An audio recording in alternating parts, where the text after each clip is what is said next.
بسم الله الرحمن الرحيم إنا أعطيناك الكوثر فصل لربك وانحر إن شانئك هو الأبتر.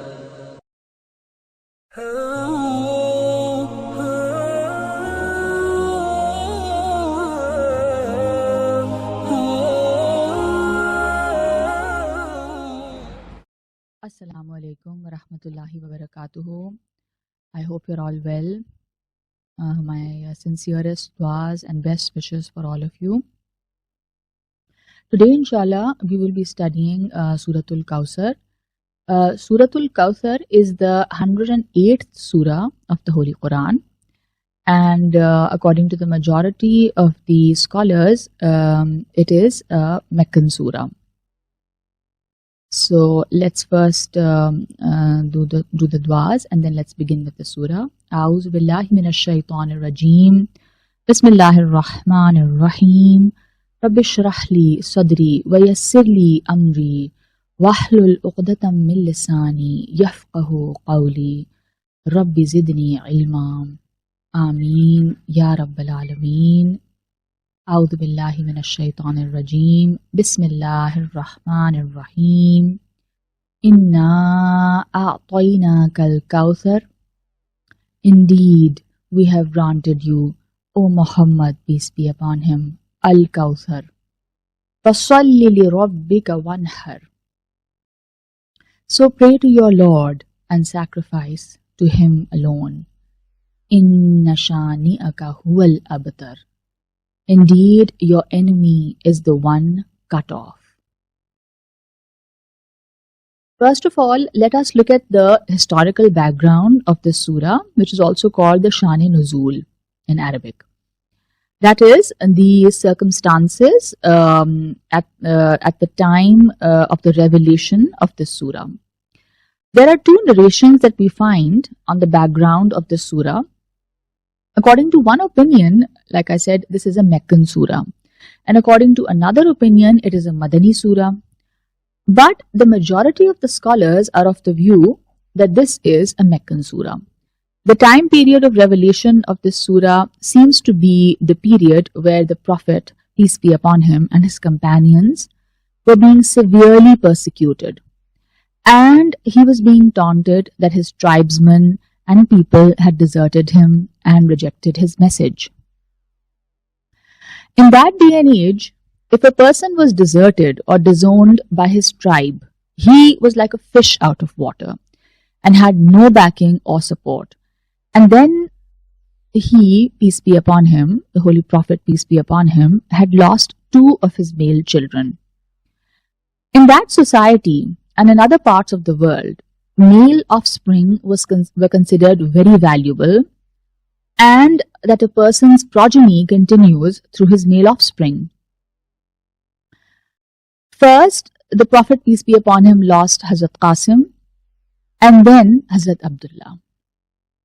This also became a taunt for the Prophet, peace be upon him, that he is now Abtar, which means one whose progeny and name will be lost. This concept is man's animal aspect, that he wishes that his lineage and his name continues through his male offspring. He wishes to leave some of him behind.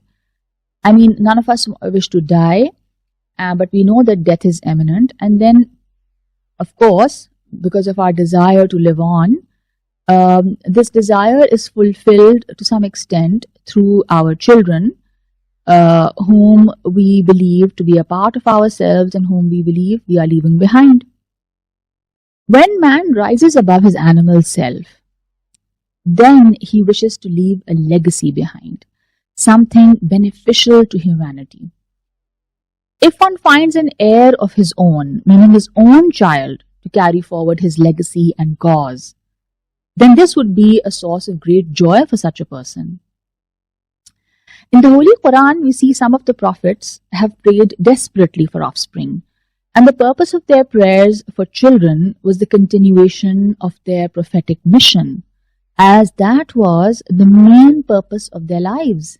The most important aspect, or the most important purpose of their lives, or the only purpose of their lives, was that they needed someone to continue the legacy of carrying forward the prophetic mission, of spreading the word of God, of spreading the message of God. So as we see in the prayer of Hazrat Ibrahim alayhi salam in Surah Safat, ayat number 100, Rabbi habli minas salihin, he's asking Allah, he says, my Lord, grant me a child from among the righteous. And as we know from the narrations, that this prayer of his, he had asked for a child at a time where he had grown old, and of course his wife also was barren and she was old. But as we see, this desperation or this hope of Prophet Ibrahim alayhi salam, that he wishes for a child to carry forward his legacy, or to carry forward the prophetic mission. And again in Surah Ibrahim, ayat number 37, we see his dua, Rabbana inni askantu min dhurriyyati biwadin ghayri dhi zara'in inda baytikal muharram. ربنا ليقيموا الصلاة فاجعل أفئدة من الناس تهوي إليهم وارزقهم من الثمرات لعلهم يشكرون. Our Lord, I have settled some of my descendants in an uncultivated valley near your sacred house. So here he is talking about his newborn baby and his wife, and how on the instructions of God Almighty, he leaves them behind for the cause of God, because that area was intended by Allah subhanahu wa ta'ala to become the center of Tawheed. So he settles his family, his descendants, in an uncultivated valley, in a barren land. Why? Why does he do that? That they may establish prayer. So make hearts among the people incline toward them, and provide for them from the fruits that they might be grateful. So we can see very clearly the purpose of wanting a child.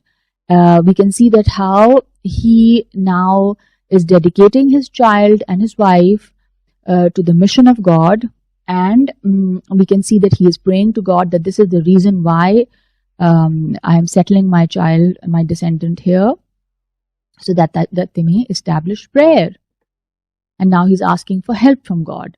So make hearts among the people incline toward them, and provide for them from the fruits that they might be grateful. And in Surah Maryam, we see Hazrat Zakaria alayhi salam's prayer. Ayat number 5 and 6. وَإِنِّي خِفْتُ الْمَوَالِيَ مِنْ وَرَائِي وَكَانَتِ امْرَأَتِي آقِرًا فَهَبْ لِي مِنْ لَدُنْكَ وَلِيًّا. And indeed, I fear the successors after me, and my wife has been barren, so give me from yourself an heir. يَرِثُنِي وَيَرِثُ مِنْ آلِ يَعْقُوبَ وَاجْعَلْهُ رَبِّ رَضِيًّا. Who will inherit me and inherit from the family of Yaqub alayhi salam, and make him, my Lord, pleasing to you. Again, we can see the purpose behind Hazrat Zakaria alayhi salam's prayer for a child. It's very clear that he wants an heir, because he worries that his legacy will be discontinued after him. He does not see anyone fit to be a successor to carry forward his prophetic mission. In Surah An'am, I'm going to quote from ayat number 84 till 88. Allah Ta'ala is mentioning the various prophets and their descendants, and how Allah Ta'ala has blessed them with children, and they have carried forward the mission of their forefathers. وَوَهَبْنَا لَهُ إِسْحَاقَ وَيَعْقُوبَ كُلًّا هَدَيْنَا وَنُوحًا هَدَيْنَا مِنْ قَبْلُ وَمِنْ ذُرِّيَّتِهِ دَاوُودَ وَسُلَيْمَانَ وَأَيُّوبَ وَيُوسُفَ وَمُوسَى وَهَارُونَ وَكَذَلِكَ نَجْزِي الْمُحْسِنِينَ. And we gave to Ibrahim, Ishaq, and Yaqub, alayhim salam. All of them we guided. And Nuh alayhi salam we guided before, and among his descendants, Dawood and Sulaiman and Yusuf and Yaqub and Ayub and Yusuf and Musa and Harun alayhim salam. Thus do we reward the doers of good. This is how Allah Ta'ala rewards the doers of good, that they are blessed with descendants, with children who carry forward their mission and their legacy in the best possible manner.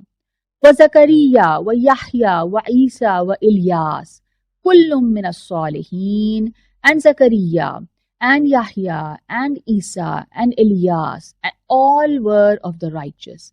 وَإِسْمَاعِيلَ وَالْيَسْعَ وَيُونُسَ وَلُوطًا وَكُلًّا فَضَّلْنَا عَلَى الْعَالَمِينَ. And Ismail and Yasa and Yunus and Lut alayhim salam, and all of them we preferred over the worlds. وَمِنْ آبَائِهِمْ وَذُرِّيَّاتِهِمْ وَإِخْوَانِهِمْ وَاجْتَبَيْنَاهُمْ وَهَدَيْنَاهُمْ إِلَى صِرَاطٍ مُسْتَقِيمٍ. And some among their fathers and their descendants and their brothers, and we chose them and we guided them to a straight path. ذَلِكَ هُدَى اللَّهِ يَهْدِي بِهِ مَن يَشَاءُ مِنْ عِبَادِهِ وَلَوْ أَشْرَكُوا لَحَبِطَ عَنْهُمْ مَا كَانُوا يَعْمَلُونَ. This is the guidance of Allah, by which He guides whomever He wills of His servants. But if they had associated others with Allah, then worthless for them would be whatever they were doing. There is a hadith of the Prophet ﷺ that the scholars are the heirs of the prophets, and the prophets do not leave behind them dirhams or dinars, but they leave behind them knowledge. In a similar manner, when any individual rises above his self and works for a cause beneficial to society or humanity, then such a person wishes passionately that after his death, his legacy or mission be continued, either through his own offspring or anyone else. This concept was incomprehensible to the materialistic mindset of the elite of Makkah, and to many others even today. For them, a male heir was extremely important because they believed that their name would continue to live on through their male descendants, and their wealth and assets would remain in the family. And as we notice, we have similar attitudes and similar concepts existing today. However, if you analyze this concept rationally, a few generations after the death of a person, his descendants might not even remember his name. But if a person has worked for a cause beneficial to humanity, then his name is remembered even centuries after his death. And interestingly, such personalities sometimes do not even have children. So it is that which is of benefit, that benefits humanity is remembered, and only such a person leaves behind a name or a legacy. The pagans of Makkah were taunting the Prophet of God, peace be upon him, that he did not have a male heir and therefore his name would not live on. But we notice that even though he did not have any male heirs, but still his lineage continued through his beloved daughter, Hazrat Bibi Fatima radiyallahu ta'ala anha. So here we conclude today's session. Inshallah, we will begin the tafsir of Surah Al Kausar from the next session. So I hope this was beneficial. ربنا تقبل منا إنك أنت السميع العليم وتب علينا إنك أنت التواب الرحيم سبحانك اللهم وبحمدك نشهد أن لا إله إلا أنت نستغفرك ونتوب إليك آمين. السلام عليكم ورحمة الله وبركاته.